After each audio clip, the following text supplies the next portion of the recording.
you all so much for Recording in joining tonight's session. I'm so excited, so excited. Um, I want you all to please introduce yourself in the chat room. Not so much, you know, just your name, if you represent an organization, what country you're joining from, links to your social media platforms. I really would love to just get a sense of who is in the room. If you want to go as far as sharing what some of your challenges are, just feel free, hop on it, and let's just get started. Yes. I want to know who's in the room. Okay. Welcome, Temi Tokwe. Welcome, Fortune. Welcome, Kemisola. Welcome. Welcome, Gloria. Welcome, Grace. Welcome, Latifat. Welcome, Maureen. Welcome, Ijoma. Welcome, Valerie. Great. Thank you all so much for joining tonight's session. Hello, Timmy. You're welcome from Lagos. All right. So we're going to get right into it, right? We don't usually waste time here at DFE. We hit the ground running. Awesome. So if you're joining us for the first time, first off, confirm you all can hear me. There are no sound difficulties. Just let me know you can hear me. Great. So, career mapping, growth paths in nonprofit development. My name is Chidi Colesworth. So, what are you going to be learning today?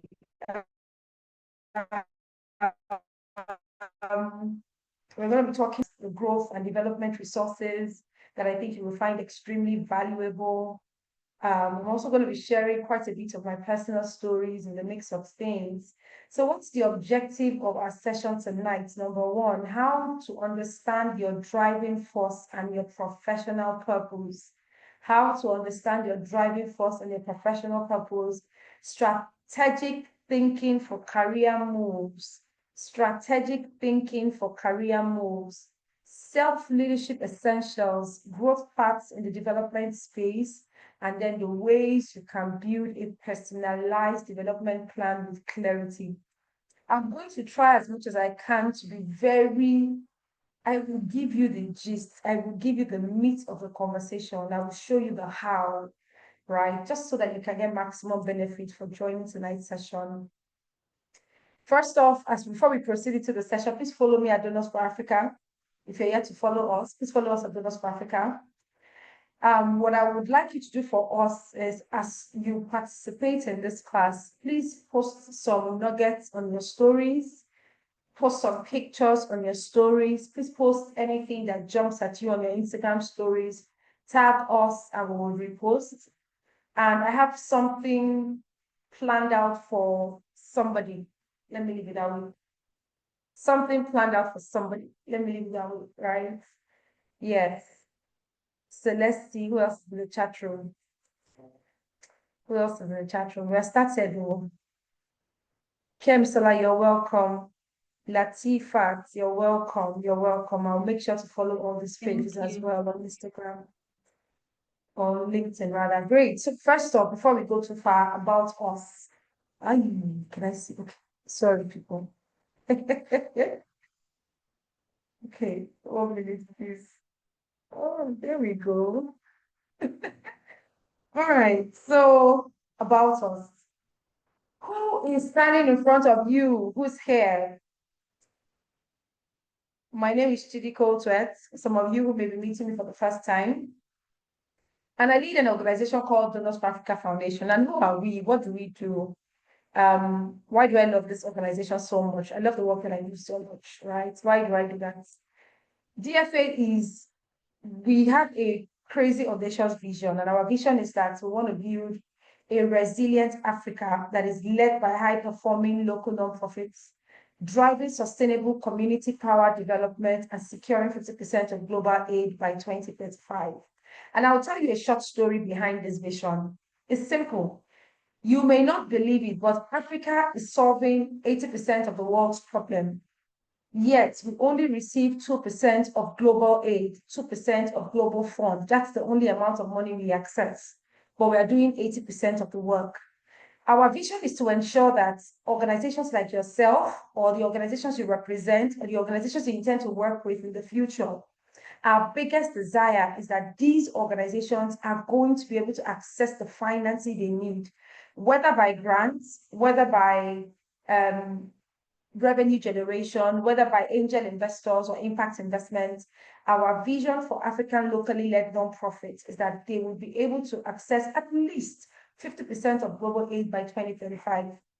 And we achieve this by building a better Africa. How? Strengthening the capacity of these nonprofit founders to funding directly, amplifying African voices in development, and of course, driving sustainable change for all. This is what we do at Donors for Africa Foundation. 1 minute. Okay. This is what we do at DFA. So when you hear me say Donors for Africa Foundation and when you hear me say DFA, I'm speaking about the same organization, right? This is what we do. Beautiful. So our impact at a glance, this organization I just spoke about, we've raised over 30 million US dollars. It's a far cry from the money that is available to African nonprofits. It's a far cry from it, but we've raised about 30 million US dollars. We've helped about 450 organizations raise that amount of money. We've won a couple of awards. We've launched several programs, several innovative ideas, and we have trained over 10,000 nonprofits, and we continue to do this through different programs. Now, there are two sides to the work that we do. We have our programs and we have our services. Our programs include capacity building that can come in any form, fundraising and donor engagement strategies where we help nonprofits to fundraise and we engage directly with these donors. We do a lot of community engagement storytelling where we try to amplify the voices of change makers, whether those in professional work or those in the nonprofit space who are making a lot of difference. And of course, we forge a lot of partnerships. Now, down to the services that we provide, we do a lot of strategic planning, we do a lot of systems and structure building, we do a lot of institutional strengthening, we do a lot of project management, project design, we do a lot of nonprofit recruitment to hire people, and of course, we do a lot of capacity building programs.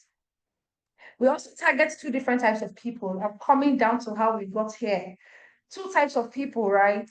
The nonprofit founders who find or build the organizations, and then the nonprofit professionals who work within the organizations. So this training in particular is specific to the individuals who work within the organizations. One of the major problems we have seen in the course of our work is that you have a lot of opportunities and you don't have enough young people to fill in those roles. Every day, people are sending us messages. I'm searching for this. I'm searching for that. I'm looking for this person. I'm looking for that person. And the founders are complaining about the nonprofit professionals. The nonprofit professionals are complaining about the founders.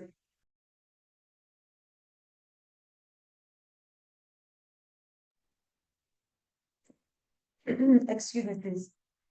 And then the nonprofits are complaining about the founders are complaining about the professionals. And we said, why don't we create a community where nonprofits, we can tell you what's on the heart of the CEOs, of the founders that you work for. And at the same time, we have another community for founders where we can also tell these founders exactly what the nonprofits within or the nonprofit professionals within their organizations are thinking. And it's been working tremendously. And that's why we are scheduling or hosting this session. Something else I have found or I have observed is that a lot of nonprofit professionals are confused. They are not certain about what they are doing, where they are going. Some of them are not seeing these opportunities I have been so blessed to experience and to be a part of. And there's something I posted on my LinkedIn page where I said, nobody tells us nonprofit professionals, because that's how I started. Nobody tells us nonprofit professionals how to do XYZ, but they expect us to be superhumans, to be Batman and Robin, and to be Wolverine and Storm. And I'm like, excuse you, how is that possible? So I opted to dedicate my time the professionals in my community. I have tons of people within my network who said, look, I want to be a part of what you're doing. So what this community is going to be doing is to be bringing your way opportunities in development, trainings you should be aware of, training, anything training related that can improve your, your ability to deliver in your role, whether now or in the future, we'll be bringing them your way. This session is also designed for individuals who want to transition.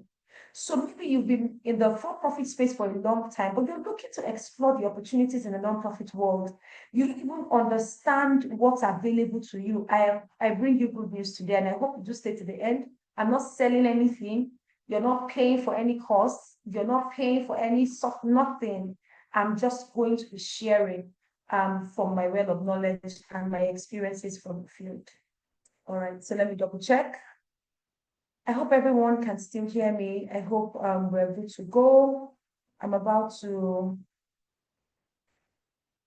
modify my screen slightly, and then we can get started. So I want you to tell me in the comment section, right? People, please let me know. How many of us are new to the nonprofit space? So just type new. How many of us have been working in the nonprofit space and you're looking to, would I say, secure better opportunities? So you can type something like new opportunities. But if you're new in the sector, type new. If you're looking to access new opportunities, type new opportunities.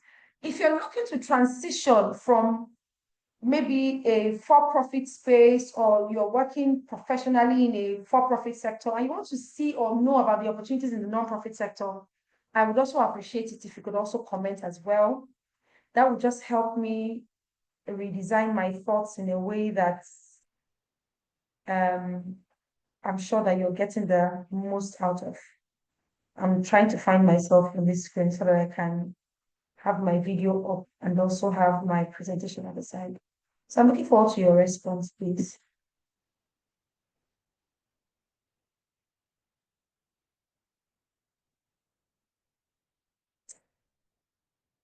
Did anyone respond? Did anyone respond?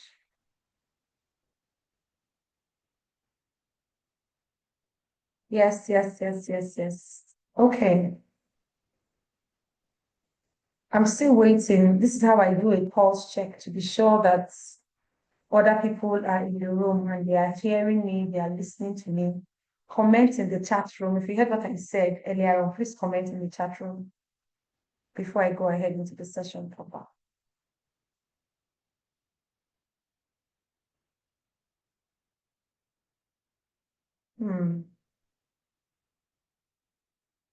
Yes. Aha.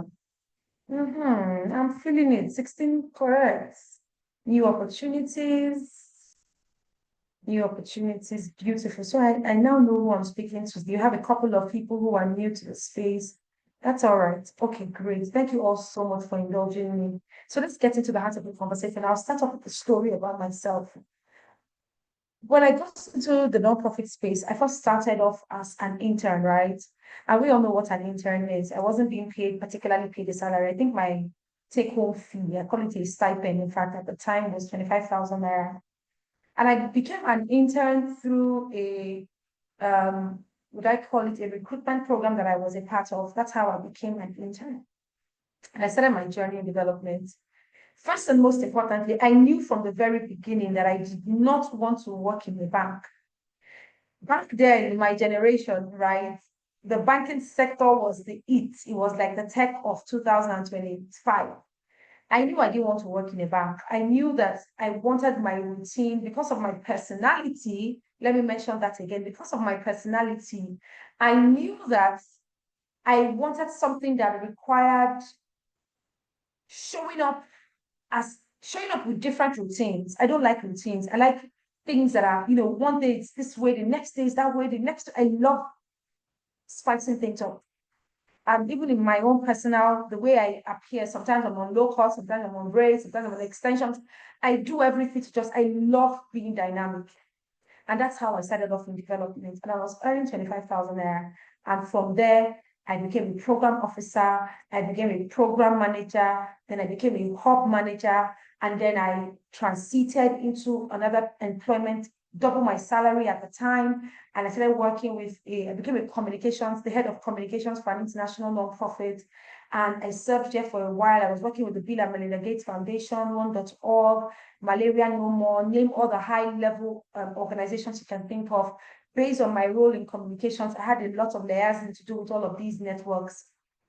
And then I pivoted from that into managing a gender desk in a real estate company that was into breast cancer awareness, not HIV, tuberculosis and malaria. Was it tuberculosis and malaria? No, HIV and AIDS, autism, and breast cancer. And I was also lending my voice there. And then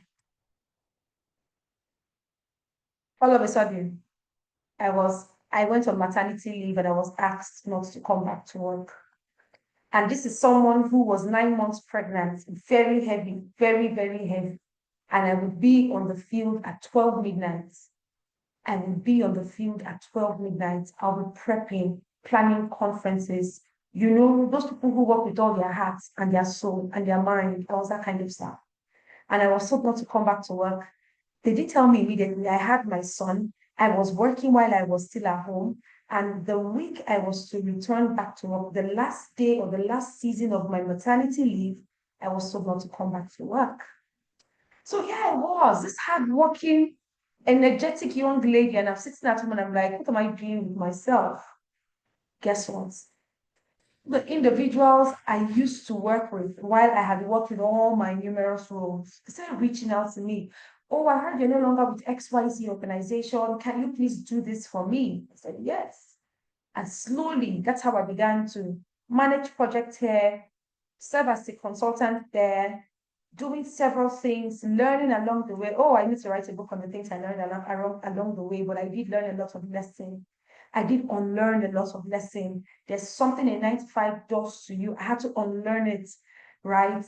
And I found myself in this dynamic space. And 7 years later, um, leading Donors for Africa Foundation, I have so much stories to tell. But in the sector, I have worked for over 15 years in development. And this is my story in a flash. I've met with presidents of Egypt, oh, name it, Egypt, Senegal, South Africa. I've received presidential summons. I've flown my country's flags in different countries. I've been at different senatorial sittings. I've trained several national heads and senators. I've done so much work and I've not yet scratched the surface because the opportunities in development are endless. And that's what I want to share with you all today. They are endless. I've met with Jordan Peterson. I've met with Candace Owens. The opportunities are endless.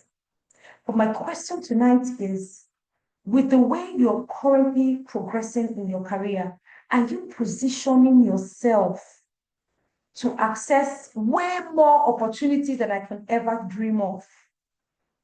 Yesterday, I typed on my status, on my WhatsApp status, I've gone into a rabbit hole. I was conducting a research yesterday, and the things I was finding out from the research, my head was scattering. Do you know companies can actually pay you? Companies can foot, there's something they call independent study. They can actually foot your bill to study in any country and any school of your choice in development. I'm not talking of scholarships. I'm not talking of I'm not talking of all those things. I'm talking of just go and learn. Oh, God. Anyway, let me not get ahead of myself, right? I've been in fellowships, I've been in conferences, I've been in high-level meetings, so many things I don't even put out on social media. And this is possible only because I chose to toe the route of development. And I want to share that information with you all. So first and most importantly, when you're looking to build a career in development, the first question you must ask yourself is, what is your driving force? What is driving you? Are you driven by passion?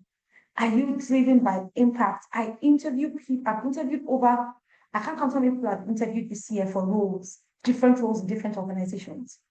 And I tell people, why do you want to do this work? This work is hard work. Hello, people that have been in this sector, you know, hey, you are wearing 15 different hats and you are collecting the salary of a baby.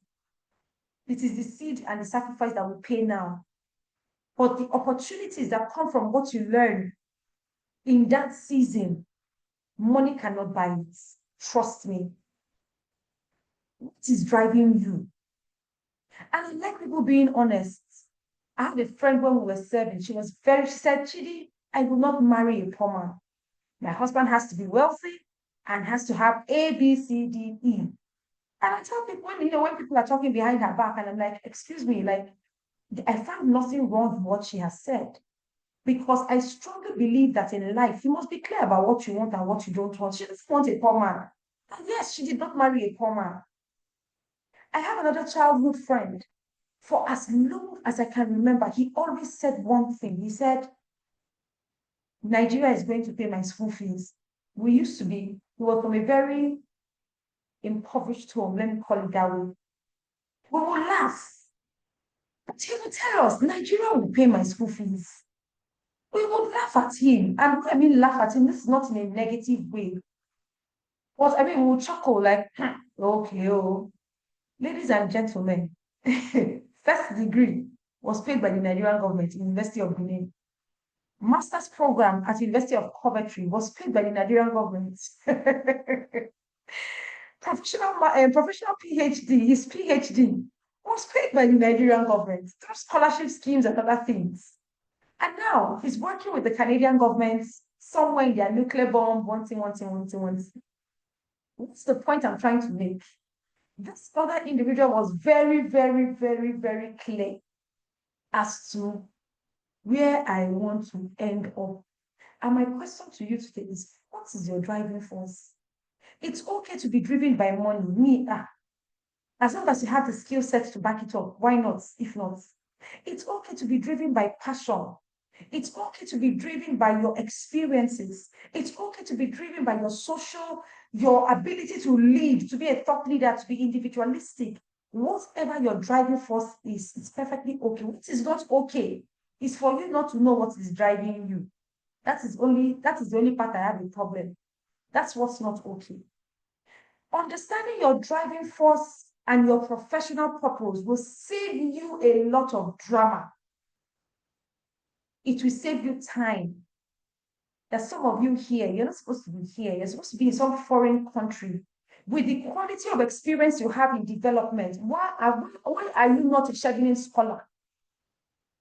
Why have you not secured a fully paid scholarship to any country of your choice with the work you are doing in development? I can say that boldly because there are possibilities.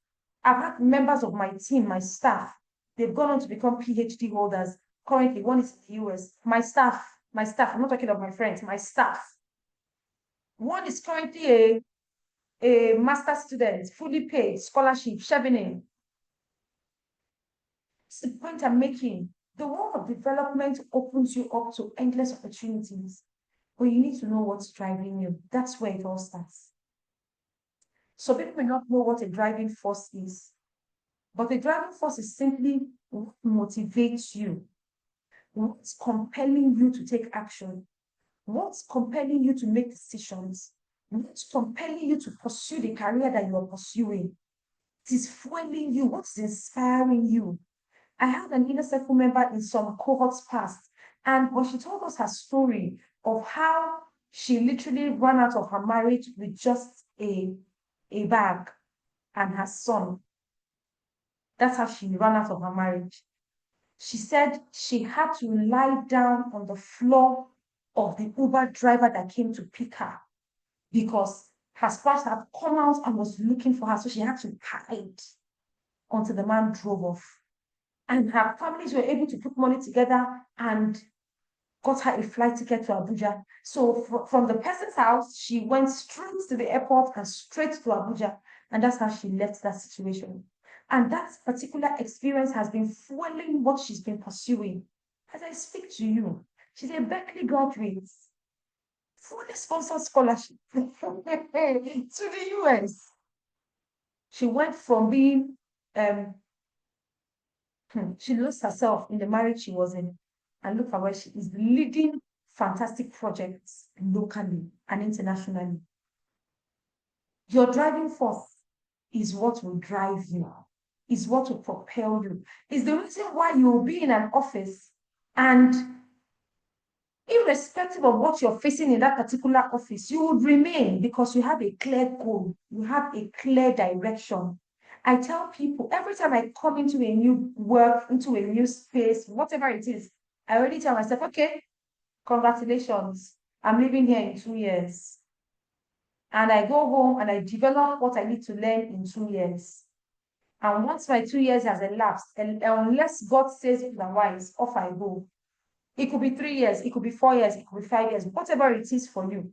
You must be clear about what you want, about what's driving you, and where you intend to be at the end of this entire journey. So the first place to start to know your driving force is to research. And when I say research, the first research I can recommend is that you must know God and you must know the purpose assigned to your birth and to your coming on earth.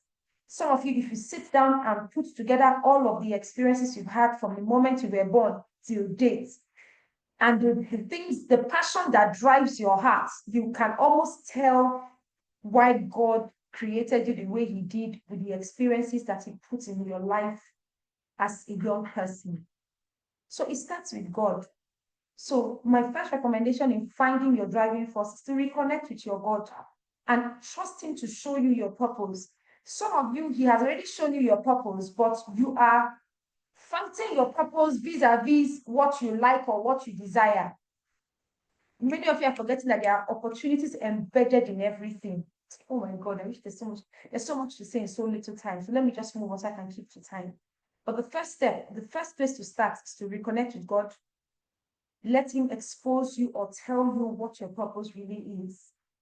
And then there are other ways under research that you can find your purpose. And I'll touch on this very briefly. Feel free to take a screenshot, but I'll touch on it very briefly because I have a lot to cover. There's a man called Edward Springer, and he put together our driving force, the different things that drive everybody as a human being. Each and every one of us falls under one of these categories, right? And he says, number one, we have the thinker, we have the practical person, we have the creative person, we have the social person, the helper. That's, mostly for many of us in nonprofits, we are helpers. We have the leader and we have the believer. Now, for the thinker, they love learning and discovering truth. They are motivated by knowledge. Those are mostly people you find in the academia, people who are coming up with new research, new opportunities, and they want to understand how things work. Some of you have them as kids, as friends. They know how to scatter everything and try and figure out and put things back together. That's where you find the thinker. Some of you are very practical. You are like, I like efficiency. I like something to be useful. And then even with the kind of clothes you purchase, you purchase functional items. You don't purchase vavavoom, haute couture. You're not interested. You are a practical person. You are motivated by efficiency, saving time, getting things done, first bit, immediately, sharp, sharp. That's how some of you are. Some of you are very creative. In fact, you love nature, you love arts, you love emotional experiences. You are like some of us that would go to the field and you'll be crying when you're hearing other people's story. You get deeply connected with things and people. You love balance, you have style, you're very sensory. Some of you are like that, right? And then some of you as well, you're very caring. People will say in Nigerian lingua, they will say you carry other people's matter on your head. Whether or not it affects you, as long as it is an issue that is affecting somebody, you want to get to the root of the matter. If your friends fight with their spouses, you are the defender, you are the Voltron that they will call, come and defend me. Some of you, that's how you were just created. You love solving problems. That's what makes you fulfilled. That's what makes you go to bed at night and you sleep and you're excited about waking up the next day. Some of you are leaders. You want to be seen. You believe you have a strong and powerful voice that must be heard. You have something to say. I say this because some of you have them as children. They're usually number twos in your house. right? You have them as kids. They have something to say and they are going to say it. They don't care who gets offended. They don't care who is upset about anything. I have something to say and I'm going to say it. You're motivated by power. You love to lead. You love to compete. You're extremely unique. You love to be seen as different. You don't like to blend in. Some of you are individualistic. And then we have our beliefs. Our believers. They love structure. They love system. They love faith. They love value. This is how things are done. This is how things should be. Once you are able to identify your driving force and you're able to identify the kind of person you are, I tell people that's the reason why you won't have misunderstandings with your colleagues. Why? Because once I know how this person operates, I know what drives this person, and this person knows what drives me. It makes it easier for us to have fantastic teamwork in the office space. Let's know we have a lot of things to cover. The third thing you want to do when you're trying to find your purpose is that you must have a statement that tells me, irrespective of whatever role you occupy, right? No matter the role you occupy, the statement remains the same. I tell people, to me, titles are just what they are. Titles. The meat of the work you do does not change. Whether you are a program officer, you are a monitoring and evaluation officer, you are a field officer, you are an AI, whatever it is, the core of what you do does not change. For me, I love creating opportunities for people. I'm so self-aware. I am the door, like I am a door. My work is to open doors. If you've seen movies on parallel worlds, I'm that door that you open and you access new opportunities. You open and you access prosperity, you access funding. That is how I was created. I supply, I multiply. Anything you put in my hand, I will multiply it. If you give me staff that does not know anything, give me 1 month. That staff, you cannot recognize that staff again. The core of what I do is to create opportunities for people, no matter the cap I'm wearing.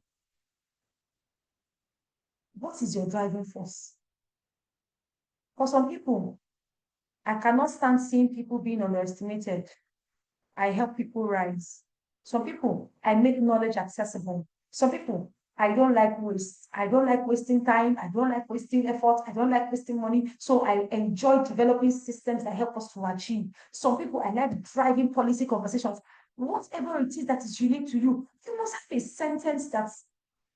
Do you know why this sentence is key? When opportunities come, the first question you ask is, does this help me create opportunities for others? Once your answer is yes, that is all you need. It does not matter what title it comes in. It doesn't matter what location, it doesn't matter anything. The core of what you do has been answered. So because of that, you can boldly wear numerous hats. You can boldly evolve consistently because at the core of everything you evolve into, you are driven by your driving force statements. So I would encourage everybody here to craft one. Craft a driving force statement. This is not that kind of class, so I have to move fast. But drive, I can come and start teaching you how to create one. But a simple example is look at all of your life experiences. How has it all come together? How have you pieced it all together? For some of you, there's something I'm going to ask my team members to send to you or to share with you. For some of you, your relationships are consistently being attacked. Why? Because you're meant to create opportunities for people. And if you have bad relationships with people, how do you then create opportunities, new opportunities for other people? So the enemy can focus on just messing up your relationships. For some of you, you have a powerful voice. If you check the traumas that you've had to deal with when you were growing up, maybe you've been shut down, you've been bullied, you've been attacked, you've been told to keep quiet, you talk too much, you talk too loud, you don't have anything to say. Your voice has been attacked. That should tell you that, I may have I will make sure they share that it's a snippet of something that I think is very important. I'll make sure they get to email it to each and every one of you, right? But sometimes from the negatives that have happened in your life, you can actually find what your driving force is, right? These are some examples I can give. We've gotten to part three of our course. We are moving very fast, right? I want to give room for enough questions. Now, there are certain strategic moves that you must make while you're working. As you're currently working, there are certain strategic moves that you must make. There's a strategic way you should be thinking. If you have maybe you've not worked for years and you're thinking of coming back to the workforce and you want to come in through the development space, there are some strategic thinking that should go into your career moves. These are things that have helped me. And I hope you can probably pay attention or really reflect on it as we go ahead. Number one, position yourself. The CV that is sits here in front of you, I can do so many things. Let me explain. I can dance at Ilogun. Let me explain. If you're not Yoruba, if you're not Igbo, sorry, at Ilogun is our traditional dance. Those ones that you dance, and you flip and they will catch you. I dance those kind of dance. Yes. I'm a fantastic cook, if I dare say so myself. People have told me, start a business, start a soup kitchen. I dance ballet. No, no, no, no, no. People have told me to come and I can design websites. I'm very tech savvy. I can do so many things. I can do so many things. But guess what? I don't want to be known for doing so many things. I'm not positioning myself as the person that does so many things. I have a specific script. This is what I want when you're sleeping in the night and you're thinking non-profit, grant making, institutional strengthening, capacity building. It's not my name that should be ringing in your head. There's this lady, her name starts from G. I can't remember her name. You will come and look for me. Yes. I want to be that voice in your head. That is what I have positioned myself to be. I can go and join a theater arts group. I can be performing. I can be putting my pictures out there, but I don't need to tell a story around it if I don't want to. You must know your niche. Don't try to be everything to everybody. Even if you're working, like I said, we wear many hats in non-profit. You and I know now, you are doing everything. Guess what? You're going to sit in another side, but you must have developed your capacity or your competency in that area of interest. In that area, how you want to be positioned. Let be honing your skills, even as you're doing everything. Because guess what? Doing everything actually gives you an opportunity to find what you enjoy doing. Some people don't like standing in front of people. You want to be at the back end, doing all your white paper work, and you are okay. Some people hate desk work. In fact, you want to be the butterfly. You want to be the one anchoring. Everybody, please sit down. We're welcoming our speakers. That is your biological makeup. It's how you were created. The trick is to know your niche, position yourself in that niche. And I put here an action point you can take away from our conversation. This is how I teach. An action point you can take away from what I just said is simple. Choose one to two focus areas where you know you want to become an authority in. When you think of monitoring and evaluation, you are the only person that should come to mind. There's a guy I recommended to an organization that received funding from the Coca-Cola Foundation. Anything that has to do with program or project planning, KPIs, milestones. Oh my God, he's a guru. I don't know how else to put it. He is a guru. When he was leaving that organization, they retained him as a consultant. Do you know how many organizations he's consulting for? While working full-time in another non-profit. He knows how to create the NAT charts, the Trello, Asanas. He knows how to, that is his core, that hard work. That is what he's great at. Why is it important? Look, when you specialize, I know what opportunities to bring your way. But when you look like everything, then it becomes a lot more difficult to identify opportunities that can bring your way. Number two, development work is the long game. It's not like for-profit service that you are this, you are this. Our sector, we play the long game, so you have to be patient. See, I kid you not. If you can be patient enough and hone your skills, right? I guarantee you, you'll come to a point in your career where you'll be creating drafts, 1 page, 2 page drafts for $2,500. And that's negotiation. Like, you don't understand. God Almighty. Let me keep it going. Treat your development career like a 5 to 10 year project. What is the big picture? Is it United Nations? Is it global philanthropy?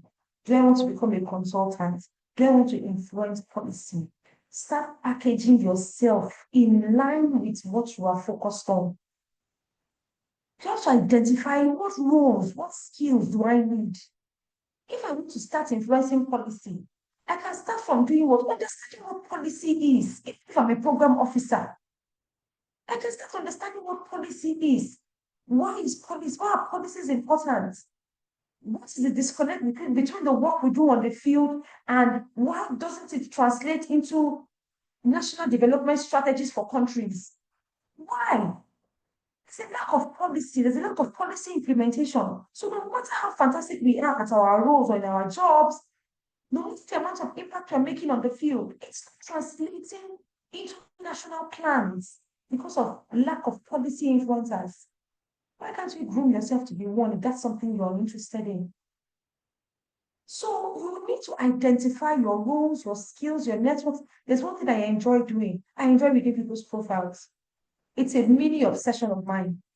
When I find you, Kemisola, interesting. I will click on her profile. I will start reading. What school did she go to? What opportunities has she accessed? That's like, oh, so there's something like S1T1T. Okay, I will take note. I will read and read about the person. Why? Because that's the shortest cut to know about opportunities out there. If you're here and you part of your work is grant writing, when you do researching, you know that the best way to know who will fund you is to identify people that have funded organizations like yours. Once you can identify somebody that has funded an organization that's similar to the organization you lead, you will know who will fund you. Why is it important? You will avoid making aimless transitions. You will be intentional about your ask. When I was working in 9 to 5, I will come and meet you and tell you I want to be moved to programs. Talk from that to next week. If you say no, you'll be seeing my name in the report, program report, my name will be there. I'll be helping programs to be implementing their project. Do you know why? I want to learn something there. I remember when I went for an interview as I went to switch from communications to programs. So I went for an interview in a particular organization and I was being interviewed by the head of that foundation. I was like, oh, she's been keeping track of my work. She reads the newsletters that I send out, that she would prefer to offer me a communications role at her organization as opposed to the program manager role that I had applied for. I turned it down. The money was better than the money I was collecting, but I turned it down. Why? Because I was pivoting and it was not in alignment. Some people say, just take it and I was not just going to take it. Everything I was doing, I was intentionally building my capabilities in line with my area of interest. What else can you do? Right? Build global relevance, visibility, and skill sets. We have several people in the room. Some have the skill sets, but they are not visible. Let's see, ladies and gentlemen in this house, 90% are visible, but they don't have the skill sets. Ask me why I have been interviewing people. When you read their profile, you will be excited. Then when you get into the conversations, you'll be like, huh? Huh? You say, what are you saying? So why is it that you that have the skills, you are not visible? What's going on? You have the skills. Your skills are not in question, but we don't know you. Some of you, when you talk about the work you do, the excellence with which you discuss your work, and why am I not seeing stories of you flying? You must develop skills that are transferable across board. There are some skills in development that no matter where you go, local or international, those skills are a massive plus. It is desired by every nonprofit organization. Grant writing, monitoring and evaluation, storytelling, your use of digital tools and AI, stakeholder management, or you see these ones, grant writing, monitoring and evaluation, impact and storytelling, and digital tools plus AI. People are desperately seeking for individuals in that space. So what must you do to build your global relevance and position yourself, visibility plus skill sets? Take online courses, get certifications. Don't just take a random course in grant writing. In fact, start off by taking random courses in grant writing. Half is better than none. Take a course in grant writing, right?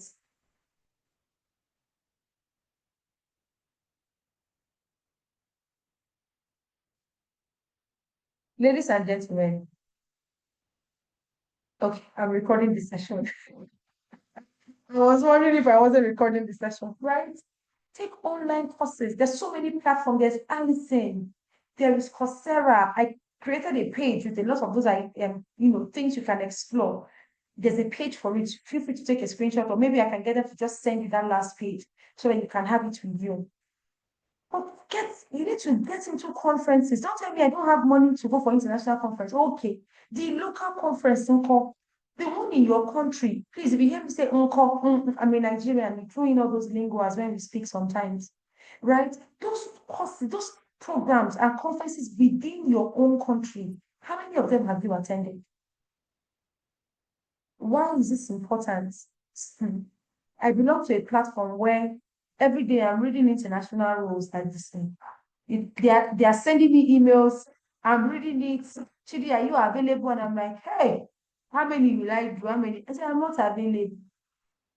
But we are those people that said that there are no jobs in Nigeria. So is it that there are no jobs or that we don't have the right skill sets? It's a blend of both. But for my experience, it's on this side of the table. With the grace of God, the right skill sets, the jobs are available. You will pick and choose.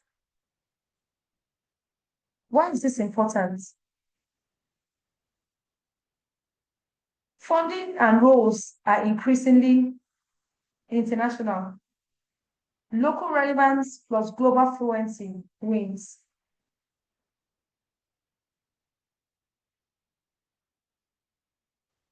right? That's why this is extremely important. Intentional networking. I am who I am because of this.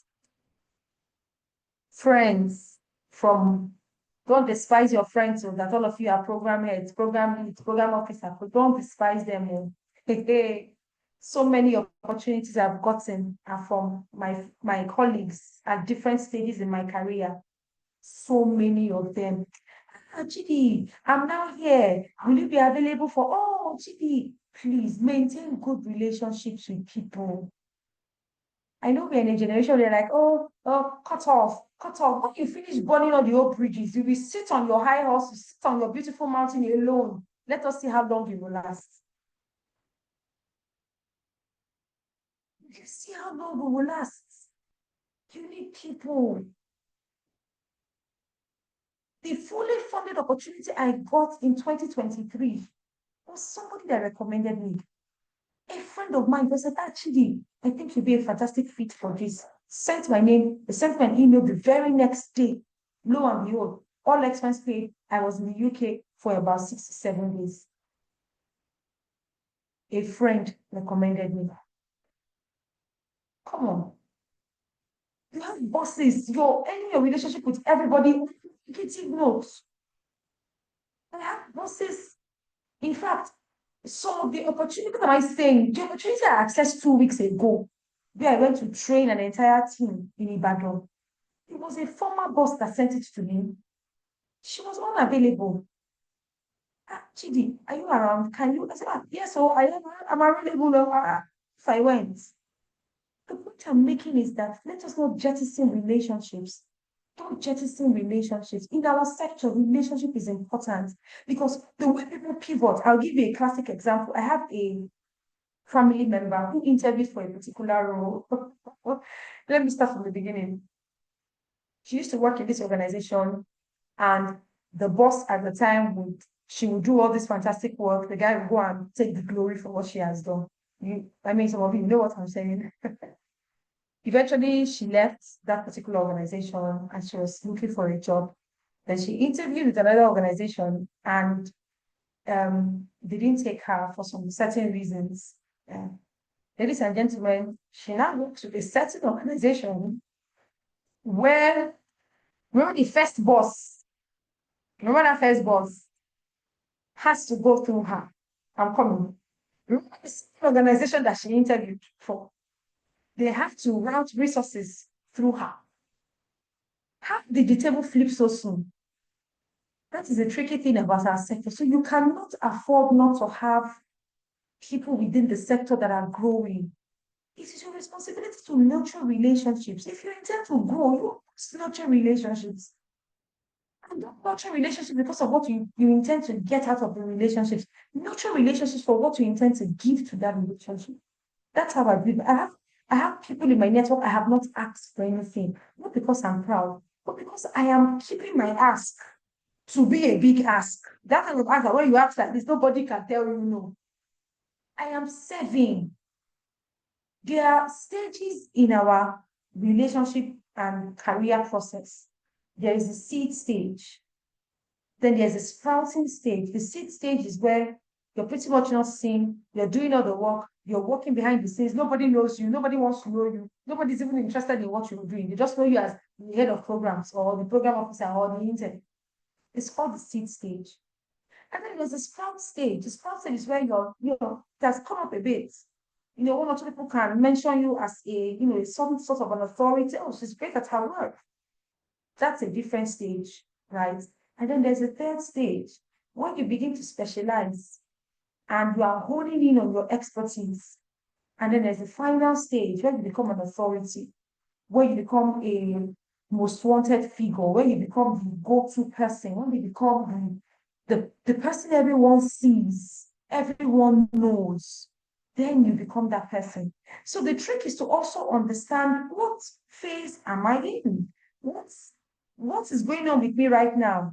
Some of you are in your pruning season where they are still telling you, oh, you don't know how to give feedback, oh, you don't know how to write letters. Don't get angry. Don't follow this new trend. Oh. Ignore all those people. I tell people what you learn and what you know, nobody can take it away from you. Things can be taken, the titles, the job, the salaries can be taken. But you see what you know. What you know is what you know. What you know is what you know. Nobody can take what you know from you. So my encouragement is that you should please be intentional with your networking. There's some of you that are in your pruning season when your head is buried, nobody sees you, nobody knows you. And let me just say, God is working through all of the excesses. Oh, you don't know how to write letters, you don't know how to do this, you don't know how to do that. You are getting consistently criticized. Enjoy it. Learn from it. So is that sprouting? Is that blossoming? Nobody will remember that there was once a time when they were chasing you around as the person who was unproductive, right? And I put here that 80% of the best opportunities are not advertised. They come through trusted referrals from jobs to grants to opportunities. 80% of them you don't see anywhere. People come, oh, Chidi, I need a head of programs and a head of fundraising. Oh, Chidi, please, I'm looking for unannounced, beautiful salaries, just quietly seeking. You don't want stress. So you must be intentional in your networking. State grants and data literates. Currently, I'm taking a course on Coursera on researching. If any of you did the fake research we did while we were in school, while we were in our Nigerian universities for my first degree, right? I'm not throwing a shade, but that was not research. So based on my experience now, I'm actually taking a course on research because I'm intrigued by research. I love searching out new things. So I beg you need to know the grants, know the areas that are being funded. What is the data on the field? How do you become data literate? This is a very important. Every nonprofit or development body is driven by these two things, funding and impact. So you must understand this so that you are indispensable. Know where the money is. Know the theory surrounding the money. Understand the trend. Who can tell me in the chat room what the trends are now? The trend is climate change, agriculture. Those are like the big things. Literally every resource is being redirected to agriculture and what's it called? Climate change, right? Learn the basics of how projects are funded. How is it monitored? When you understand how money works, even in for-profit making organizations, once you know how the money works, then you sack everybody, they will not sack you. Because they know that if this one goes, the life wire of this organization is finished. That's how to be indispensable, right? Sorry if I'm moving too fast. Please bear with me. Invest in thought leadership, be heard, be seen, share your stories, share case studies, share your reflections on LinkedIn, speak at events, put yourself forward to speak. I tell people I put together something I call a personal portfolio. And in that personal portfolio, I talk about the things that I'm great at, the things that I'm good at, the things that I'm, and so I mean, there was a season in my life, I would send messages to people, I would shortlist conferences that I would love to speak at, and I'm like, oh, I see that you're having this conference next year. I'm really good at this. If you're looking for a speaker, I'm available. Sometimes they would ignore you. Sometimes when they've searched and their speakers don't confirm, they will not remember that, there was one person that sent us message. Let's go and contact the person. Hey, but guess what? Eyes on the prize. Eyes on the prize, right? So you want to start becoming visible. I put up a post recently on LinkedIn that visibility attracts favor. Visibility opens doors. Visibility puts you in the minds of people. People will follow, and refer to those that they remember. If you keep on hiding, if you keep on hiding, if you keep on being, let my work speak for me, it will speak for you in the closet. Invest in thought leadership. And then, of course, finally, please begin to master AI. We're not there yet, but we are going to get there soon. I would encourage you to begin to master AI. I spoke today about critical thinking. Critical thinking. You need to be able to think analytically. When you're solving problems, you can't be thinking and be going to quote ChatGPT. Let me not even go there. That's a separate rant. You can't be quoting ChatGPT. Where is your ability to think? The fact that you are on the field, there is a reality to the issue that ChatGPT cannot give you. Master how it works and tweak it to your own profitability, right? Begin to master AI, begin to learn tools, begin to learn platforms you can use, begin to learn so many things that would be automated next year or very soon. And AI would I don't say chase anybody out of the job, but AI can be a replacement for that. There's some people I know in Microsoft and some organizations that are recently laid off because AI can now do their job, so they don't have any need for them. So please begin to think about roles that you can occupy that can help you or position you to be an AI specialist. We have a few minutes left before we end the session. Self-leadership. Own your growth. Own your growth. Your growth is your responsibility. It is not the responsibility of any non-profit to train you. Hello? If they do, we are happy. But ladies and gentlemen, own your growth. Own it. Don't wait for external validation. Remember what I said? You have a 5 to 10 year career plan. Focus on it. I'm not moved by what's happening around me, whether you are paying me well, you're not paying me well. It's just for now. I remember one time when I left that organization that asked me not to come back to work. Guess what? 2 or 3 months down the line, they called me. In fact, they didn't even have the boldness to call me directly. So they called one of the people that was a representative of one of the committees I served in. And they're like, oh, are you available to plan our conference? And I said, oh, well, I'm sorry, I've been invited to the United Nations to deliver a session. So I'll be in the United Nations in 2018. So I'm sorry, I'm not available. That felt good. It did feel good. Because I owned my own growth. I am responsible for my own growth. I am responsible. I sought trainings, I sought mentors, I sought opportunities to be proactive, right? I sought for all those things. Your development is your responsibility. Stay home. So, oh, this place I'm working in, they cannot even send me for training. Continue waiting for them to send you for training. Wait for send even send me so that you don't even come and say, I sent you for training. After sending you for training, you want to leave the organization. I will not wait for you. Even if it is a 10K training, 5K training, I will invest it in myself. Because I know that with time, I remember when I was leaving the first organization where I started off as an intern and grew to become a manager, right? I got calls from people who were sitting, who were CEOs of banks, women who were CEOs of banks. Like, where are you going to? We will double your salary. We will do this. I said, no, my time is up. I've done 6 years. I had done 5 years at the time, started from 2009.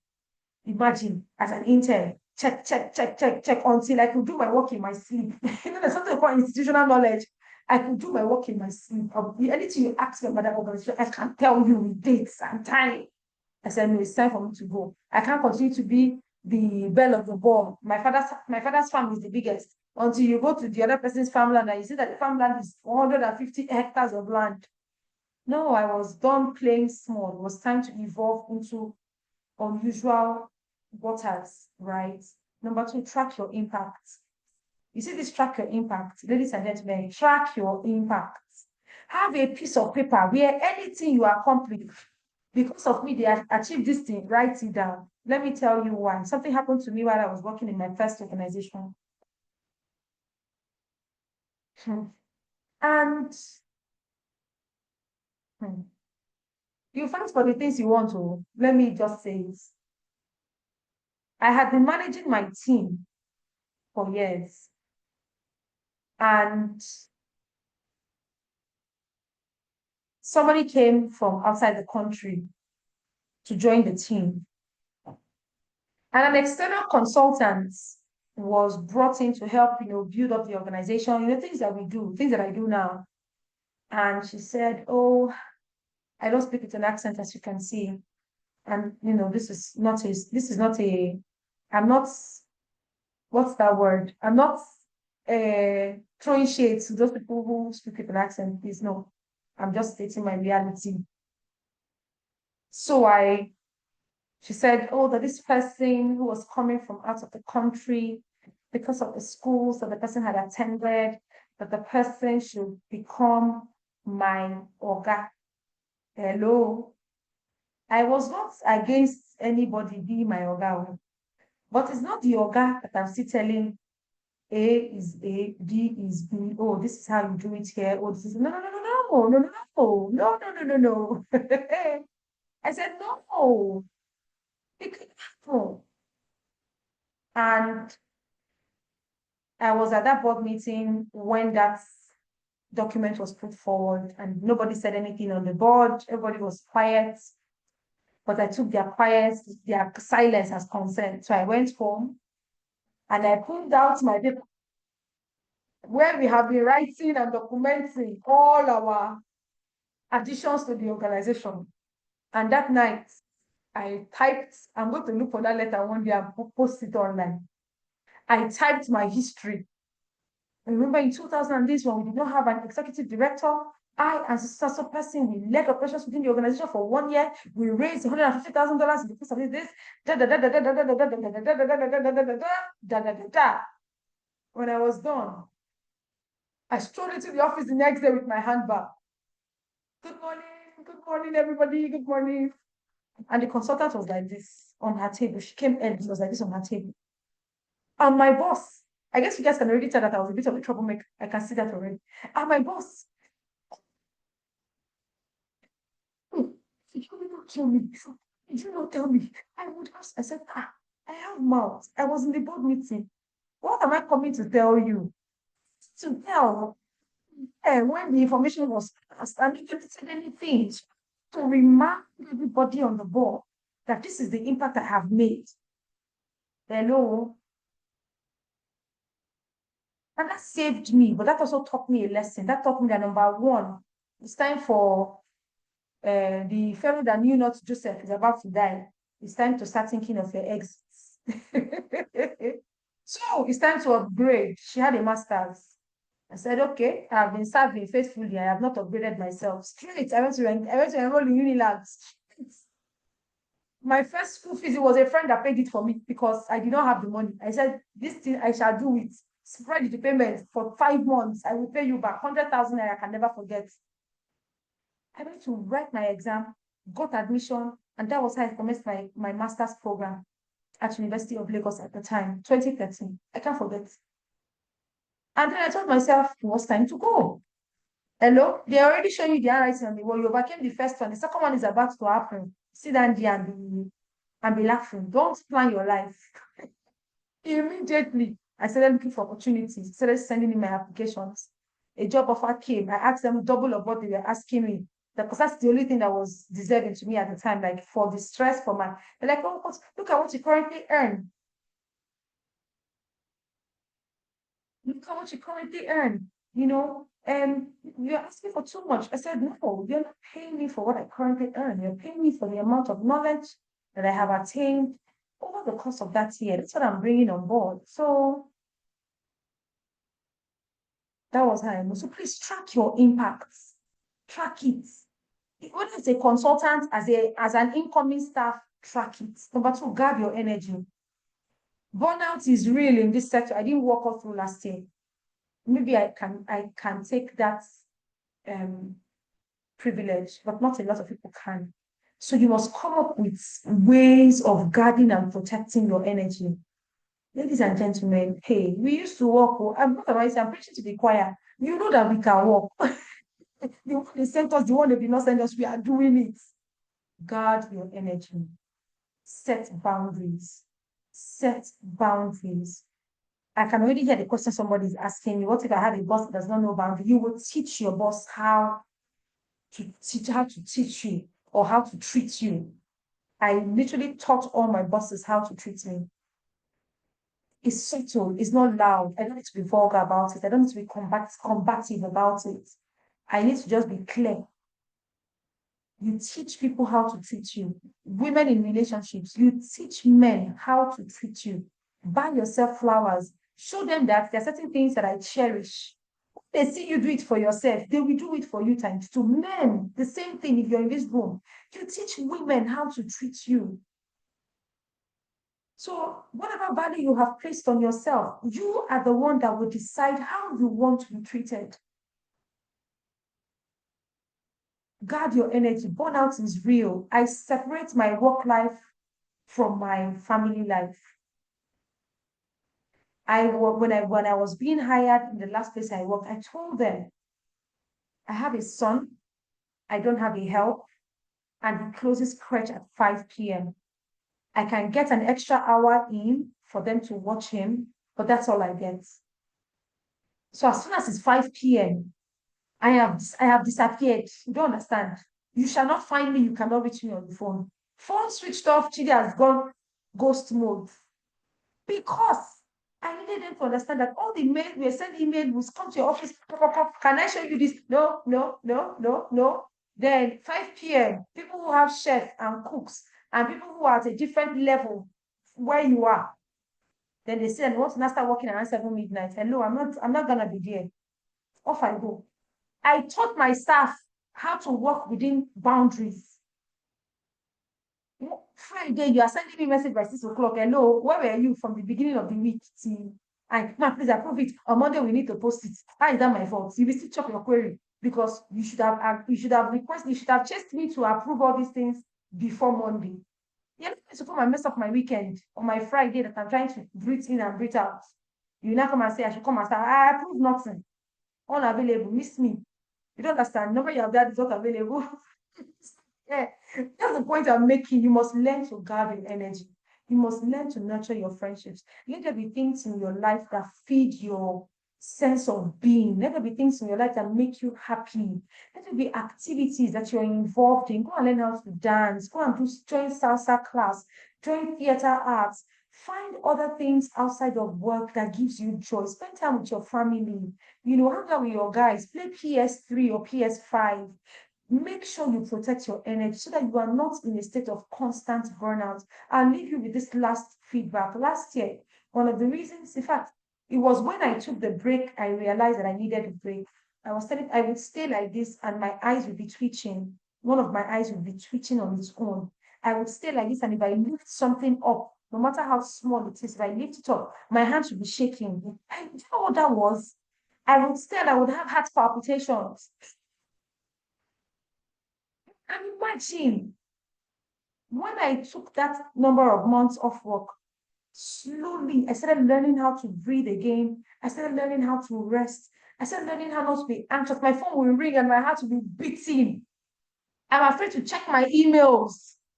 That's how bad I was burnt out. So please find time to protect your energy, rest, and reflect. Lead without a title. I need to wrap this up in 10 minutes. Sorry, everyone. Lead without a title, please. Whether you're a volunteer or a director, show initiative, solve problems, influence change, do what you are where you are. Don't think you need, some people say, they did not give me the title of who needs the title of a head of programs? What am I using the head of programs to do? If I die tomorrow, will not put head of programs on my cornerstone. Oh, so let's not be big on the title. Let's be big on problems we are solving or the impact that we are making.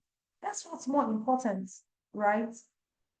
So these are some courses or careers in development, not courses, sorry. These are some careers in development. Feel free to take a screenshot. These are some careers in development. There's fundraising and mobilization. There's monitoring and evaluation. There's strategic leadership and organizational development. There's program management. There is advocacy, policy, and government relations.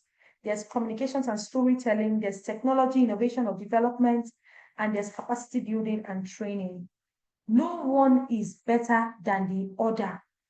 Everything will depend on, remember, your driving force, what inspires you, and what you inspire in other people, the change you want to see.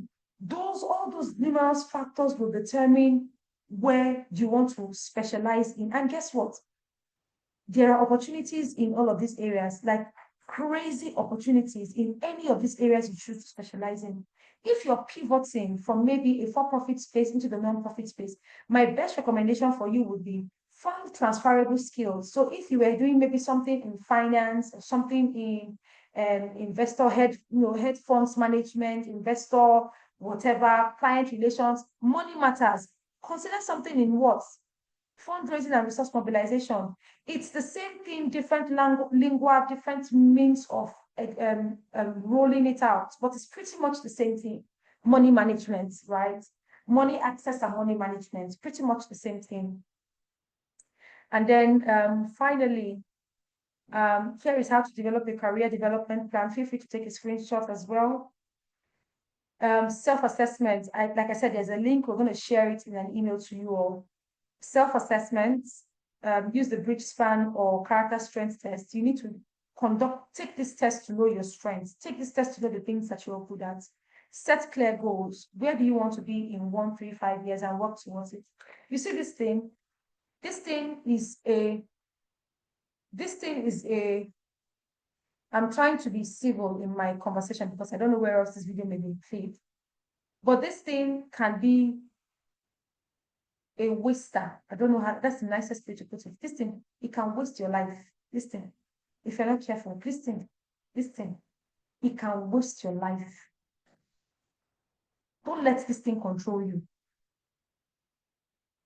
I don't have time, because I know that that's the next thing. It's time, oh, you have to make out time, because if I come and take your phone and I check your what is that thing called? Please also remind me, your digital well-being. I check it on your phone now. You see 7 hours Instagram, 6 hours WhatsApp. Those are hours times that you can use to do any of these things. You're trying to do Chevening scholarship, you're trying to relocate or jackpot through educational routes. Is it not the time you're going to invest, and you don't have money to pay agents? Actually invest this time that you're investing, watching Korean movie. Hello, I'm guilty. Time, right? Doing all these things that are important to you. Conduct your character assessment test. Set your clear goals. Where do I want to be in 1, 3, 5 years? What skills do I need? What courses do I need? And how do I now use? I have a sheet I call my opportunities sheet, and I'm consistently applying for opportunities that are in line with things that I'm interested in and where I want to go in the coming years. So I would also encourage you to explore that as well as an option. So this is the list I spoke about. You're also going to receive this. They will send this in PDF format so that when you click, it can take you to some of those links. But these are just things that I thought I mean, I make use of a lot of these tools. Some of them are new, but I make use of 90% of these tools. I really, really think you can get a lot out of it, right? You can get a lot out of it. So please, I want to encourage you, kindly take out time, visit these links, narrow down your area of focus, zero in. When you zero in, I'm telling you, you'll be doing guide. They'll be calling you, are you available to take this role? And you say, je ne sais pas. Um, let me reflect on it and get back to you. Because you have developed capacity. You've developed capacity. So I want to just encourage you if you're here. I know you have questions, but if you're here, I want to encourage you to please consider some of the things that I've said. We went overboard by 10 minutes or so, but I want to encourage you to consider some of the things that I've shared with you. There are no The earlier you start, the better. None of us are getting younger, right? With every day you wake up, that's another opportunity for you to attempt to do something new, something different with your life. And I want to encourage you. There are no lost opportunities. I understand when people say opportunity comes but once, but no. I also believe that there is a God that holds time in his hands. And that God also shows us mercy. And I have seen ridiculous situations where God can take you from earning 350K and you start earning 5 million. See, this is not bubbles, this is real. You start earning 5 million a month. That's the kind of God that he can remove time like this. It will look as if your experiences did not matter. The opportunity you will access will blow up in your face. And you'll be like, how? Where? From where to where? Do you understand? So I want to encourage you, don't feel like, oh, this information is coming too late. Oh, you're coming into the sector too late. No, please don't. Today that you heard this information, for some of us that may be hearing it for the first time, that's the day you have been waiting for. And I can tell you, I can beat my chest and tell you that there is a God that removes time. He will remove time. The way it will collapse. You'll be asking yourself, wake me up. How did I get here? I know that God. So I want to encourage you, please don't let your enemy to be fooling you, telling you, you're too old, you're too old, you're too this, you did not go to an Ivy League school, is your father. As long as you're determined that, you know what, this new level, I want to enter it, forget it, put in the work and come and meet me and ask me if the opportunities will not come your way. I'm going to take questions now, and I'm hoping we can end this session at 8:30 at most, because I don't want you to spend the whole of your day here. But I hope you found this valuable. I'm going to end the session. We're going to make the recording available online. Um, but I'm going to send certain resources to only those who attended this class. That's how I work. Anybody who knows me knows that I reward people who put in the time and effort. You could have been doing anything else, but you chose to indulge me and share with me. So I'm going to take a picture of everybody who is in class. Sorry, I'm that person.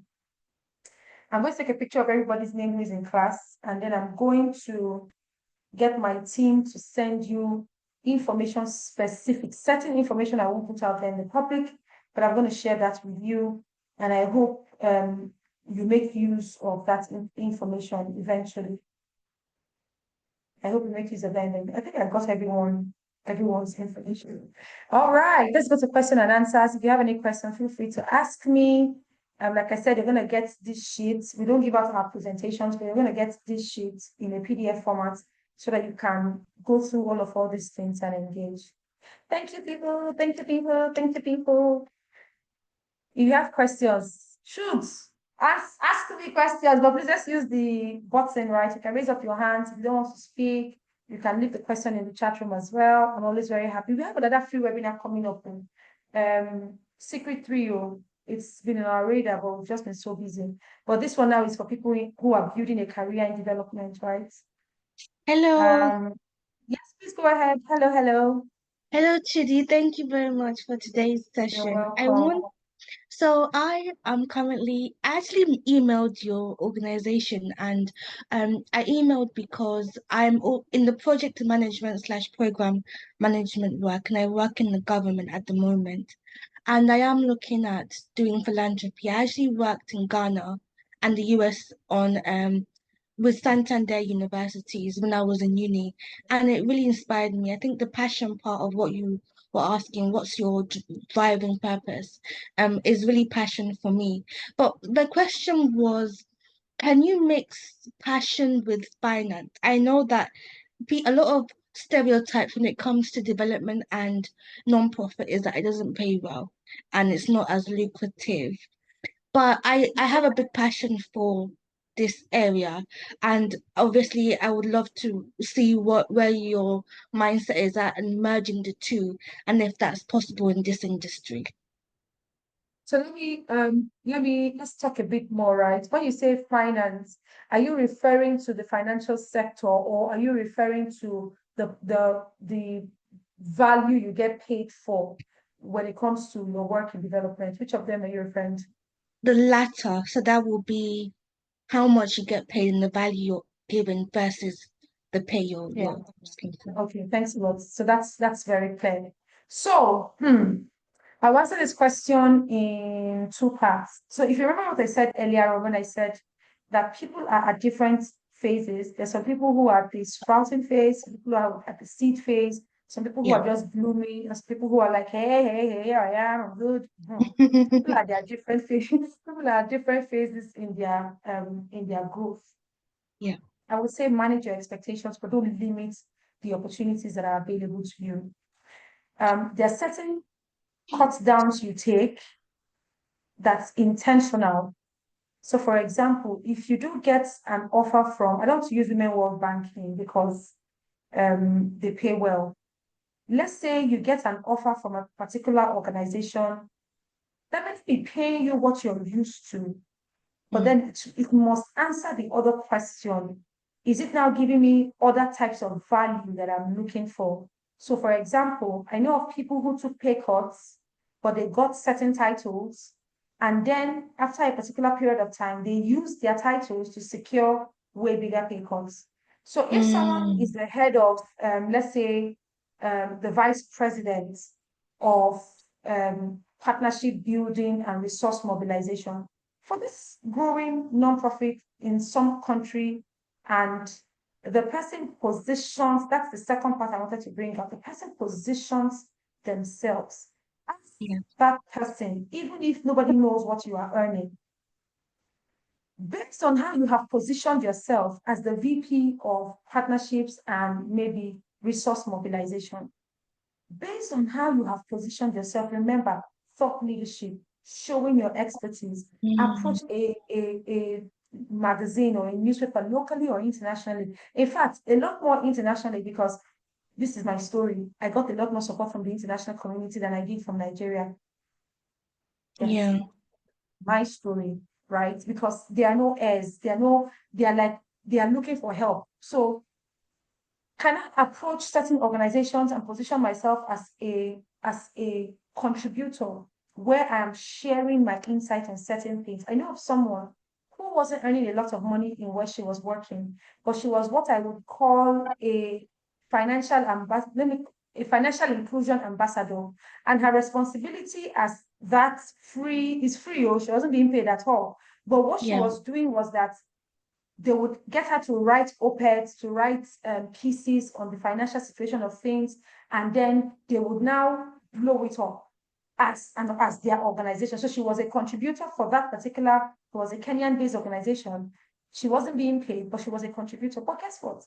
Her current role in the current international organization she works for, those those pens, those things that she wrote, those platforms she spoke at, gave Yeah. her leverage in terms of what she had to ask for. So, to answer your question in a nutshell, I would say first, when you're not getting financially compensated, you need to ask yourself, what else am I getting in value in Mm. return?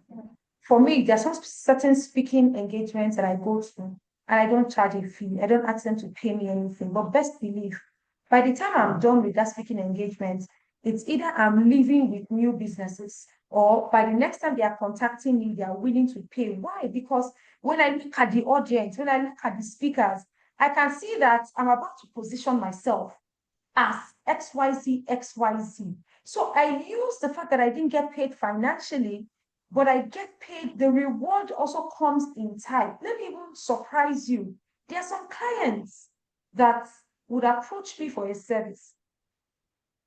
Again, this is me and my relationship with God. And I would hear it clearly that I should not charge them. I mean, how am I going to pay Mm, salaries? How do you expect me to pay salaries if I don't charge? Guess what? I won't charge them. The recommendation, they would recommend me for opportunities that would have paid me twice, three times wow. more than what they wanted to pay me. I'll give you another example. I was approached by someone and they were like, oh, they want to invite me to do this training for some national XYZ, XYZ, blah, blah, blah. How much would I ask? Like, hey, I was going back and forth. I have a rate card, but the dynamics of that ask was tricky. So I said, look, you know what? This training is just around the corner. Let's quickly prepare for it. After the training, let's have a conversation. Guess what? What I Yeah. was paid, in all fairness, I would not have asked them to pay me what they paid me. What Mm, they paid me was more than what was in my rate card. I am here and I'm not lying to you.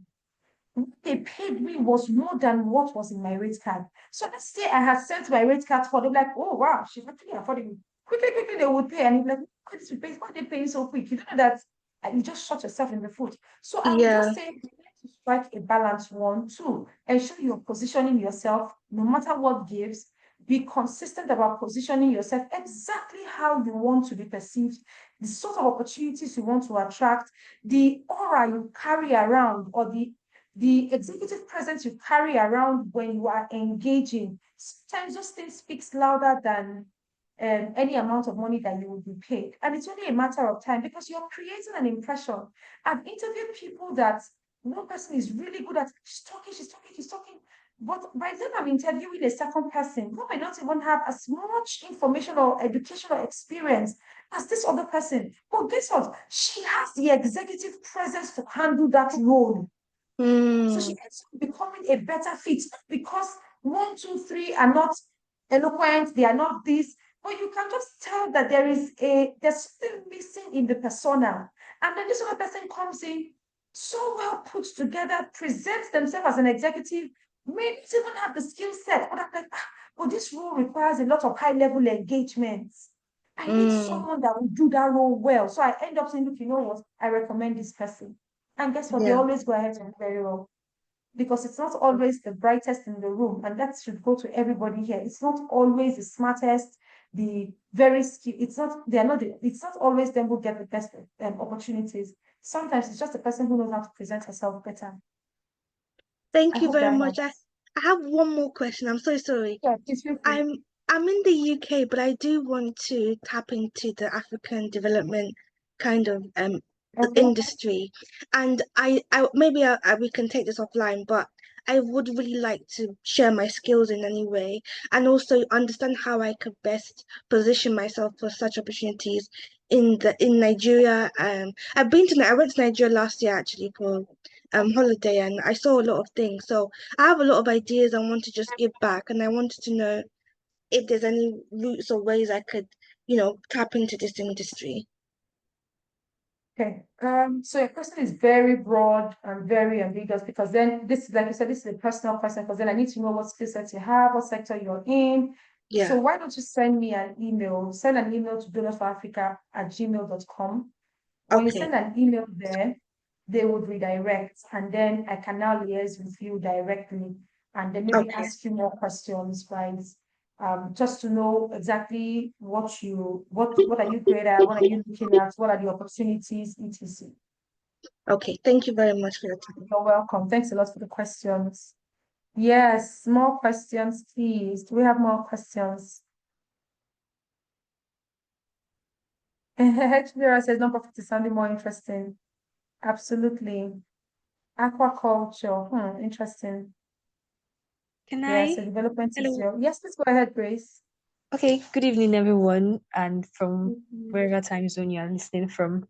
I have a question. In one of your slides, you mentioned something about playing the long game, career mapping, and you said we should identify our skills and what we need to reach that vision. But you mentioned something about working backwards. I did not understand that particular aspect. Is it that we are actually working towards our goals, or I don't understand that phrase, working backwards? Honestly, I'm also lost as well, working backwards. Did anybody grab maybe what I was trying to say? Maybe you may It want was to say a bit more light to help Grace, because I can't really remember. Because what I was referencing when you said that it's a long game. So what I was trying to say with that was, don't expect returns immediately, right? I mean, for me, okay. I had to go through, like when I tell people my stories, so people just laugh and like, we have really been around, I have to go tell them the stories of so many not so pleasant things that I had to face in development, how I had to pivot from working on the field to like, no, I can't do this field work anymore because the stories are just so sad, so depressing. You see what men do to their wives, you see what children are going through. I just couldn't stomach it anymore. And I had to leave the field and go into office work. But I'm just saying it's a long game in the sense that you have to be patient. Just like the question I answered now with Gloria, sometimes it doesn't give you the returns that you're deserving of as at when it should, but you will come into a season if you keep at it, if you maybe implement one or two of the things that I've shared here, you will come into a season where it's almost like, where have you been all my life, life? It's almost like, oh my God, this exists, right? And that's sometimes something that even a fantastically paid job with all the trimmings, it will just never give you those access, those opportunities. Last year, I was invited to France by the president of France. President Tinubu was going to be there, and I was being invited to come and be at dinner with them. Who knows me? Like, who is my dad? My dad is a fantastic man who raised me with all his heart, right? But I'm sure you guys get what I'm trying to say. Um, I couldn't go because I was sick. I was at the hospital. So I couldn't pursue my visa and things like that. But it was such a humbling experience for me because for them to think that I had something to say and they wanted me to be there in the room and they were going to cover a lot of things, but I just couldn't go because I was strapped to IV fluids and things like that. But those are some opportunities that even some paid, highly placed, wealthy Nigerians will just not get an opportunity to be invited into. So when I say development is a long game, it just means you need to be patient.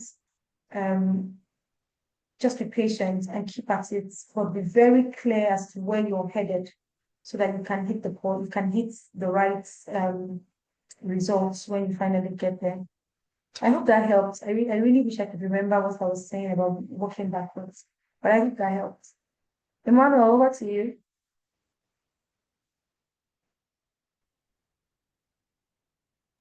Yes, Emmanuel, please feel You're free. right. Thank you so much. Hi, you're welcome. This is a beautiful section. Finally, I'm on transit. You're muffled. Ekelebe, you're muffled. We can't really hear you. Can you hear me now? Slightly. Can can you hear me? Can you hear me now?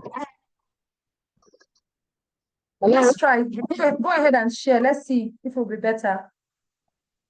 Can you hear me now? Yes, we can. Hello? Can you hear me? All right, my question is simple. Thank you for this beautiful section and the opportunity. Because I'm on transit while this section is going on. Because I'm going to somewhere to submit something. As I was saying, I have done some certain job on M&E with UNICEF. Going to some secondary schools in Katsina, taking the geographical map and knowing the level of their child education. Let me just run through it because I'm on the road. So please, one of the very resources for people that want to develop skills in M&E, and you have opportunity for you to go into M&E. That's all I want to say. Thank you very much for this.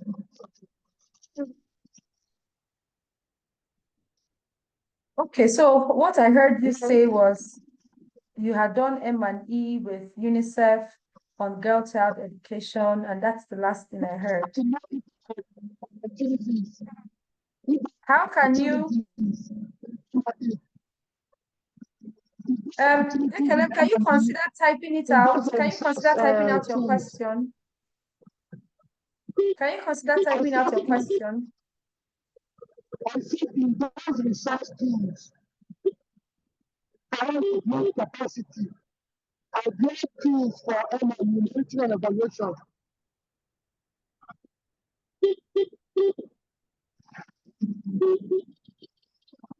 Ekelem, please send it as a message, right? I know it's maybe too long to type, but send it as a message. That way it would help me understand what you're saying better. So sorry.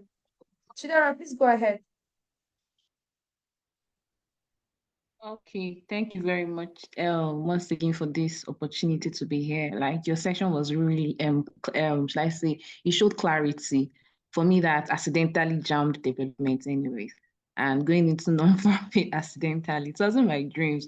But being that while in university, I had to like stumble into picking up volunteering and things like that. And I then saw some root causes that was not really being solved, especially in the menstrual, sexual, and reproductive health. So currently this year we registered, but one thing I found, or I'm trying to relate now, it's in the aspect of maybe the skills. Yes, I've been getting skills while volunteering. Yes, I've been doing other things, but now doing the main thing now is really tasking. And you mentioned things like there are opportunities more in the agricultural climate. Then I wanted to know how is it for people that are trying to solve issues as maybe menstrual, sexual, and maybe issues that are not very glaring and so prominent for everyone. Maybe a lot of people are solving it, but they're not even solving the root cause of the problem. So my question is, how do organizations like this, especially startups, get fundings or get to connect with maybe global opportunities that will help amplify their voice? So that's my question. Thank you. Yeah, thanks a lot for sharing. So the first place to start is to conduct your research, right? Let me desensitize and put this out there. Irrespective of where the money is going into as we speak, there are still tons and tons of funding available for every other sector. In my inner circle, where I work with nonprofit founders, I sent them an opportunity for 15-year-olds to 25-year-olds. We're going to give $5,000 to $10,000. Ask me what the opportunity is. Mental health, somebody who is solving, anybody that can solve a problem that has to do with something mental health, something. 15-year-olds to 25-year-olds, we're going to give them $5,000 to $10,000. The point I'm trying to make is that you have to conduct your research. You have to conduct your research. AWDF, for example, is an organization that funds women who addresses issues affecting women. And then also you need to revisit what you're doing and see if there are other elements that you're ignoring.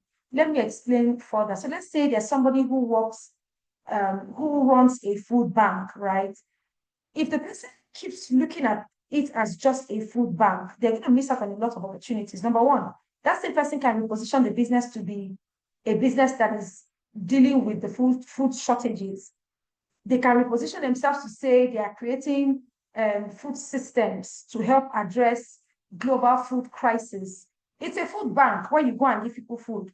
But they can, depending on how, that's why I said storytelling is important, depending on how you craft what you're doing.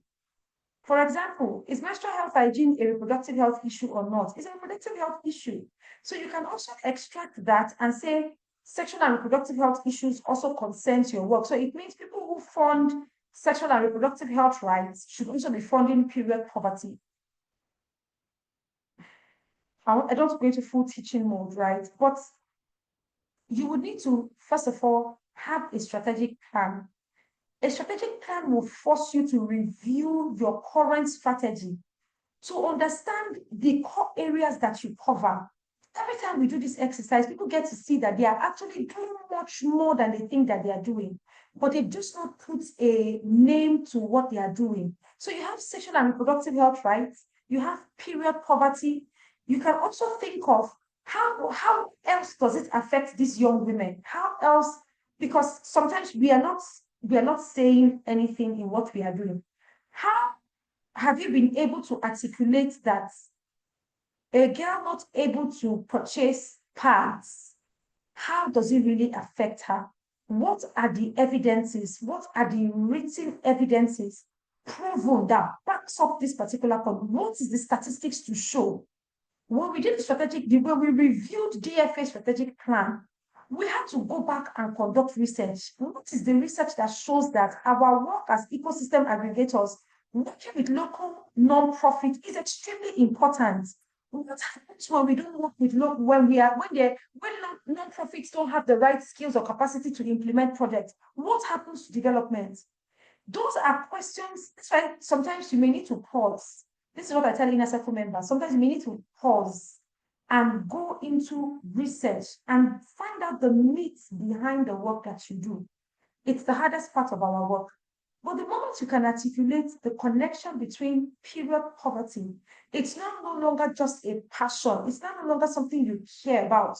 But you are not attaching evidence. You are not attaching reports. You're not attaching, you're designing a story around what you're doing. I told if for those of you who joined the session earlier, I told you a story that solves 80% of the world's problem. We access 2% of the funds. That's madness. It's crazy. So where's all the money going into?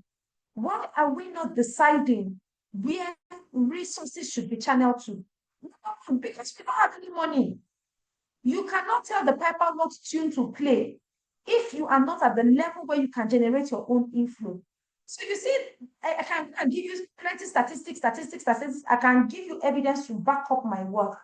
So sometimes you may need to go back and do the research, not just a passionate project, something you love doing, but this time around, there's a strategic planning behind it to say, this is our problem statement.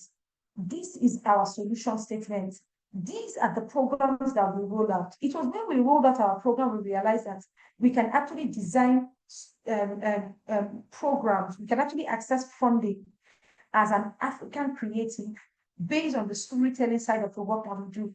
Prior to this time, we always just shut it down because we're like, girl, we are not a creative, because we were not able to articulate back then the work that we do. So my recommendation would be explore sexual and reproductive health rights, find out what data is backing up the work that you're doing, prepare a problem statement, prepare a solution statement, and then begin to break it down to your mission, your vision, your goals, your programs. Everything has to be connected. Honestly, I wish this is a strategy session I was handling. I would have shown you how to do that process so that you can now begin to articulate what you do and communicate it effectively.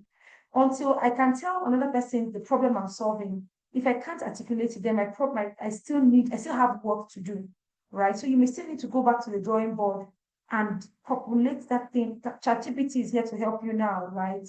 So that you can get some of the results that you're looking to get. I don't know, this is not a strategy session. I wish I could go into details to show you how to do that, right? I want to take one more question. Someone said, you mentioned working on visibility in addition to gaining skills. How can one combine doing the work with gaining visibility? Seeing as development work can be really demanding, you would have to design that system yourself. The question is, how bad do you want it? How bad do you want it? I gave an analysis in the inner circle recently. I said, have you ever observed, let's do a quick maths, women who lose their husbands, right, and become dogged and pursue, check out what they accomplish with their businesses, with their children, check out what they accomplish. Why? She no longer has a plan B. Do the maths.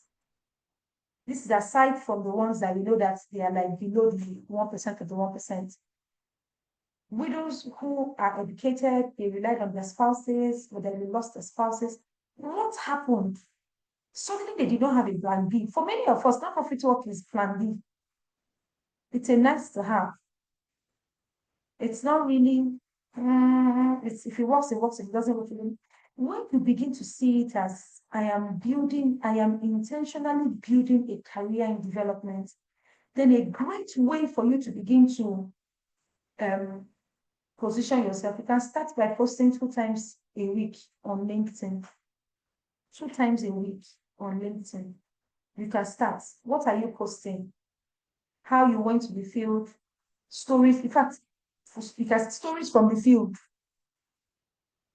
Talk about team dynamics.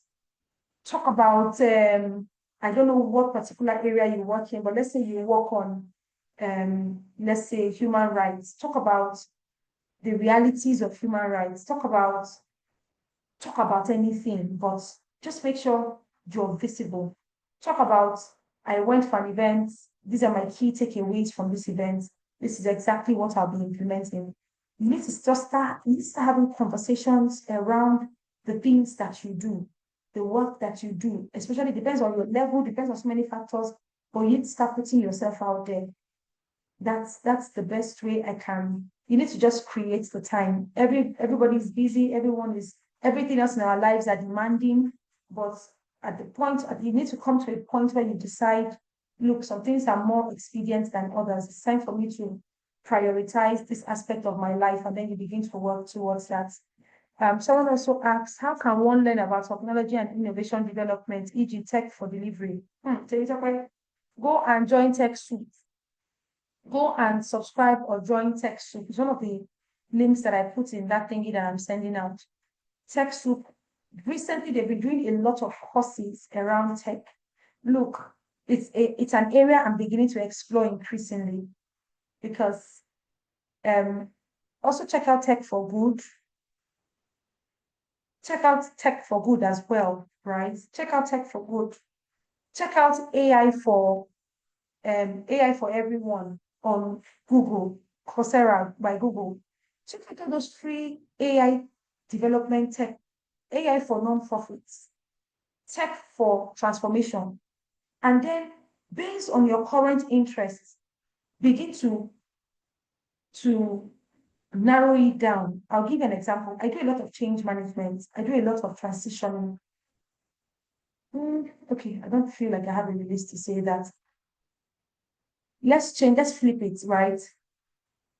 Think of what you are interested in and think of how tech can add value to the work that you're doing. Data and analytics, whatever it is. There are so many people doing tech for AI. There's a bootcamp I subscribed to last month. It's tech for AI and tech for data.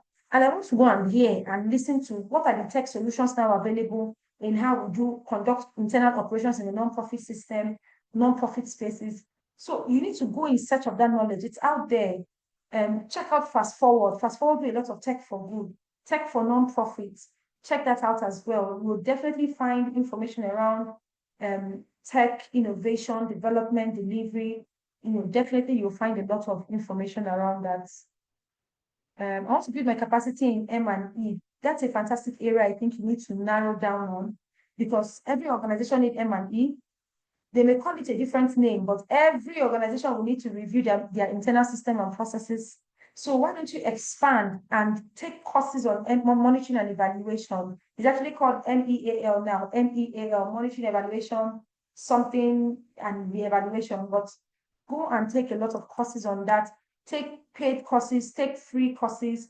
Any course you're paying for, make sure it is from a renowned organization, or renowned school, rather, if you're going to pay for it. I don't believe in paying for things that don't come with a certain level of accreditation. For example, if I'm paying $50, for example, on a certificate from Harvard, that's worth my time, right? So take a lot of free courses to understand where you want to refocus. And then when you find your area of interest or specialization, you can now take paid courses. But I really would encourage anyone to do the M&E thing. It's such a big deal. It is such a big deal. MasterCard pays ridiculous amounts of money for M&E officers. It's such a big deal. So I would definitely recommend that for anyone looking to go into M&E. Let me see. Are there courses in M&E? Yes, there are courses. There are tons of job opportunities in M&E, tons and tons and tons of job opportunities. If you know how to read statistics and data, please pursue it. Yes, Ekelem, I've responded to that. Tons of opportunities are in M&E.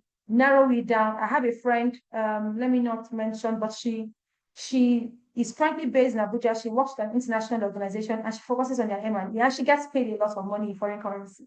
M&E. So trust me, M&E is a worthy investment because our problem in Africa right now is data. Only M&E can give you that kind of data. Improve research in your work. Only M&E can give you that kind of data. So begin to be a person who collects data, monitors, and when you monitor and evaluate, provide writings on it. Provide writings. So if you monitor and evaluate the role of young girls or the role of malnutrition in young girls, for example, present a paper based on the study that you have conducted. Present a paper. Organizations are funding research work. As I said, I'm going to study, I'm going to understand research better because I have a lot of questions in my head. Organizations are funding research. So it all depends on what you're willing to expend your energy in, and then you have it on your LinkedIn profiles. You know, LinkedIn posts a lot of jobs like regularly, and you keep trying your luck. I'm telling you, something's going to open up very soon. Sorry, I have to move fast. I hope I responded to your question, Temitope and Ekenen. Yes, MERL, exactly. Do I have resource tools for the paid course? No, I don't. Go to Allison, go to LinkedIn Learning, go to Coursera, those platforms. You're going to see tons of M&E, tons and tons of M&E courses on those platforms. Yes, statistics is in data analysis. Please explore. All right, people, thank you all so much. Okay, thank you so much, Temitope. Thank you all so much for joining this session. I don't take your presence here for granted. I deeply, deeply appreciate each and every one of you. I hope you found this useful. Yes, you're going to get a recording. You're going to get the replay of the video. It's going to be sent to you. And then those who are in class today are going to get the parts and other things that I said I was going to share with them as well. They're also going to get it. Go feel free to send me a message via the means that I've asked you to send me a message. We're going to do this again, maybe this month, maybe next month, who knows? But I'm going to try and find professionals in certain fields that will just come and ginger you and show you that they are balling, and they're also making an impact in development, in the roles that they occupy. They didn't find it. They're not founders of anything. They are working within systems and they are getting paid and they're doing phenomenal life-changing work, which is what I know many of you are also interested in doing. So thank you all so much once again. It was such a pleasure connecting with all of you, and I look forward to making this a regular series, even if it's once a month. I look forward to making it a regular series. Thank you, people. Have yourself a lovely night. Rest well. Take care. Leave us positive feedbacks. Put the post on your stories so that we can also retweet and engage on our subscriber pages. Thank you, thank you, thank you. Awesome, people. Bye. Take care. Good night. Have yourself a lovely evening. You're welcome, Abiola. You're welcome. You're welcome, Esther. You're welcome, Ekele. You're welcome. Thank you, people. Bye.